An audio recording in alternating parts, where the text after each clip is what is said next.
জানো তো, কথায় বলে, যদিও এটা শোনা কথা, যে স্বামীর মন পেতে গেলে নাকি সবসময় পেটের দিকটা খেয়াল রাখতে হয়, মানে পেট পুজো। তো স্বামীকে যদি তুমি সুন্দর সুন্দর রান্না করে খাওয়াতে পারো, তবেই নাকি তার মন পাওয়া যায়। কিন্তু সত্যি কথা বলতে কি, আমার জন কিন্তু খেতে খুব পছন্দ করে, তার মানে এই নয় যে তোমাকে ভালো ভালো রান্না করে দিতে হবে তারপর তার মন পাওয়া যাবে, এমনটা কিন্তু মোটেও নয়। সে মোটামুটি নর্মাল খাওয়া দাওয়া যেমন পছন্দ করে, সেরকম এইসব খাওয়া দাওয়া পেলে তো কোনো কথাই নয়। কিন্তু ম্যান্ডেটরি নয় যে তাকে আমার এইভাবে খাবার দিতেই হবে বানিয়ে। তো কেমন আছো সবাই? আশা করি সবাই খুব ভালো আছো। আমার নতুন একটি রান্নার ভিডিওতে তোমাদের অনেক স্বাগত। তো আজকে কী বানাচ্ছি বলো তো? চিংড়ি পোলাও। চিংড়ি পোলাও বানানোর জন্য এখানে আমি 1 কেজি বাসমতি রাইস ভালো করে ধুয়ে আধা ঘন্টা মতন ভিজিয়ে রেখেছিলাম। ভিজিয়ে রাখা মানে জলে নয়, জাস্ট ধুয়ে আমি রেখে দিয়েছিলাম জলটা ঝরিয়ে, এমনিতেই নরম হয়ে গেছিলো। আর এখানে দেখো আমি জলটা গরম করতে দিয়ে দিলাম গোটা গরম মশলা, একটু তেজপাতা, লবণ আর একটু হলুদ কালারের জন্য। যেহেতু আমার ফুড কালারটা না শেষ হয়ে গেছে, তার জন্য আমি এখানে হলুদ গুঁড়ি ইউজ করেছি। আর এখানে দেখো আমি চিংড়ি মাছ নিয়েছি 500 গ্রাম মতন, যেটাকে লবণ আর হলুদ দিয়ে আমি মাখিয়ে রেখেছি। এখানে 4টে ডিম নিয়েছি ফেটিয়ে, আর বেশ কিছুটা পরিমাণ ধনে গুঁড়ো কিন্তু এখানে লাগবে, আর নিয়েছি লাল লঙ্কার গুঁড়ো।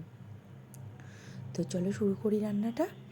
এখানে আমি সাদা তেল নিয়েছি। দেখো, পোলাও কিন্তু অনেকে অনেক রকমভাবে বানায়, আর আমি যখনই বানিয়েছি এর আগে, তখন না আমি গোবিন্দভোগ চাল দিয়ে বানিয়েছি। তো কেন জানি না আমার আজকে ইচ্ছা করলো যে তোমাদের সঙ্গে যখন এটা শেয়ার করব, আমি বাসমতি রাইস দিয়ে একবার করে দেখবো কেমন লাগে।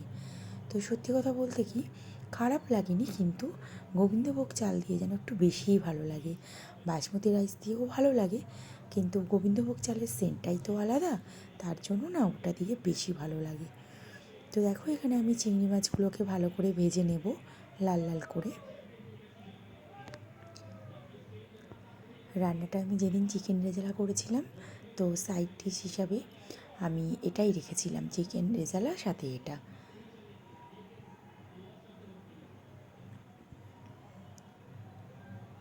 তো দেখো, এখানে চিংড়ি মাছগুলো ভাজা হয়ে গেলে না আমি এই ডিমটা দিয়ে দিলাম। ডিমের মধ্যে কিন্তু সামান্য লবণ দেওয়াই ছিল। তো মাছটার সাথে ভালো করে ডিমটাও আমি ফ্রাই করে নেব। আর চিংড়ি মাছ জানো তো, একটু তো তলায় লেগেই যায়।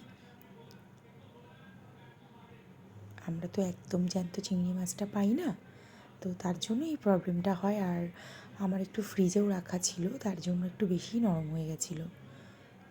তো এখানে ডিম আর চিংড়ি মাছটা আমি সুন্দর করে ভেজে নিয়েছি। এইবার আমি এর ভেতরে দিয়ে দেবো একটু সামান্য পরিমাণ ঘি। ঘিয়ের ম্যাক্সিমামটা না আমি রাইসটা দেওয়ার পরেই কিন্তু দেব। এই পোলাওটাও কিন্তু আমার মায়ের থেকে শেখা, আমি কিন্তু এইরকমভাবেই বানাই। আর মায়ের হাতের রান্না তো সবাই জানো, মায়ের হাতের রান্না সবার কাছেই খুবই প্রিয় হয়, আমার কাছেও তাই। আর মাকে বলেছিলাম এটা বানাতে, মা বললো তুই আজকে কর, আমি বলে দিচ্ছি। তো দেখো, এখানে আমি ধনের গুঁড়োটা দিয়েছি, আর বেশ কিছুটা লাল মরিচের গুঁড়োটাও আমি ইউজ করব। আসলে এই আইটেমটা যেদিন বানিয়েছিলাম সেদিন হাজব্যান্ডের ছুটির দিন ছিল, তো সেই দিনই বানিয়েছিলাম। চিকেনটা বানানোর পরে আমি মাকে বলেছিলাম এটা বানানোর জন্য। আর আমার হাজব্যান্ডও না মায়ের হাতের এই পোলাওটা ভীষণ ভালো খায়।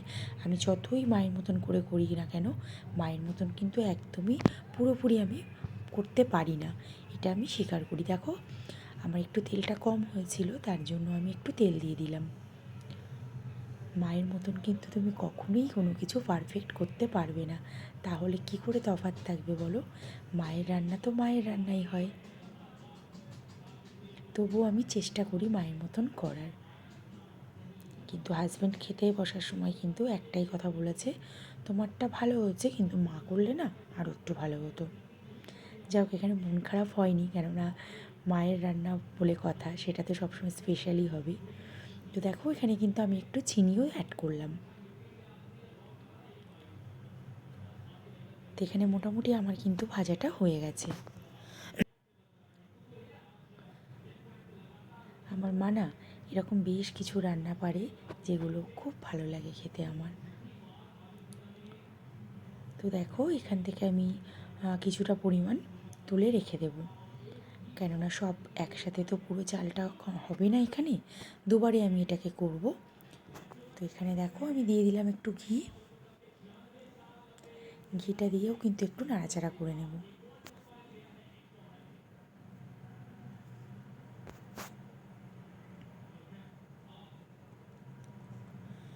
এবার আমি কিছুটা পরিমাণ এখান থেকে সরিয়ে রাখবো।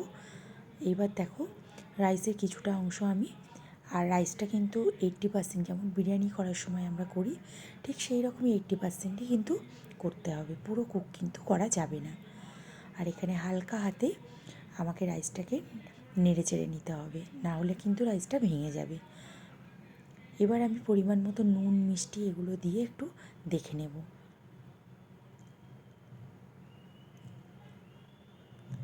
আর ঘিটাও কিন্তু আমি এখানেই অ্যাড করব। তো দেখো প্রায় কিন্তু আমার এটা হয়ে গেছে, একটু মিশিয়ে নিলেই রেডি হয়ে গেল প্রন পোলাও বা চিংড়ি পোলাও, যেটাই বলি আমরা।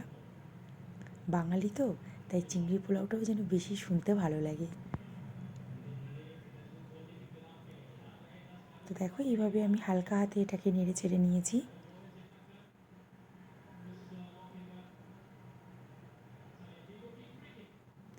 দেখো কত সুন্দর ঝুরঝুরে হয়েছে। যদি এটা আমি একসাথে করতাম না, তাহলে হয়তো এতটা জোরে জোরে কিন্তু কখনোই সম্ভব নয়। দেখো রেডি হয়ে গেছে আমার চিংড়ি পোলাওটা।